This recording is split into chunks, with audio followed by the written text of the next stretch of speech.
Alors que son année 2021 avait été plutôt correcte, avec la naissance de sa fille cadette Lilibet en juin, le prince Harry a connu une année 2022 bien plus compliquée. Plongé dans une guerre avec la famille royale, et plus particulièrement ce qu'il appelle la firme, le mari de Meghan Markle a vécu de nombreux moments de tension, notamment lors de ses retours au Royaume-Uni. Et notamment à l'occasion du jubilé de platine d'Elisabeth II, en juin.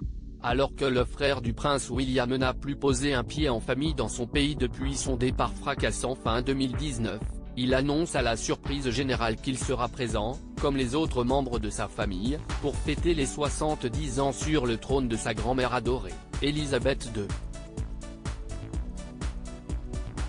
Arrivé avec Meghan Markle et leurs 2 enfants, Archie, 3 ans, et Lilibet, 1 an, il veut également que sa fille rencontre la reine.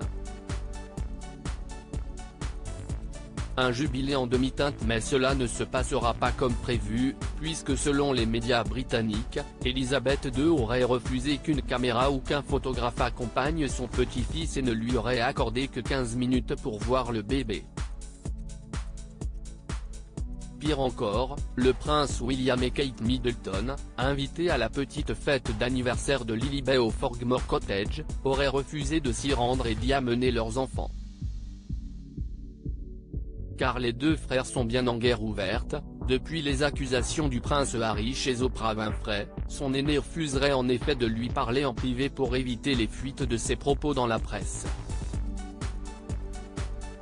Et n'aura pas à le faire pendant le jubilé, puisque la reine refuse qu'Harry et Meghan montent sur le balcon pendant Trooping the Colour, au contraire de William et Kate, membres seniors de la monarchie.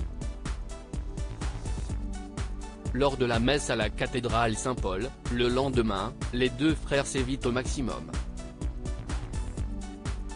Le prince Harry, vexé, arrive sous les sifflets de la foule, il repartira dès le dimanche, avant même la fin des célébrations et refusera de se rendre en famille à Balmoral l'été, où la reine l'avait invité. D'ailleurs, alors que le couple de Sussex est attendu en Grande-Bretagne début septembre pour une série de conférences, il ne prévoit pas de passer par Londres ni de voir la famille. Mais un événement survient, le 8 septembre, les nouvelles d'Elisabeth II sont mauvaises. Ses enfants se rendent à son chevet, suivis par le prince William puis le prince Harry, qui arrive trop tard pour un dernier adieu à sa grand-mère. Une réconciliation amorcée ?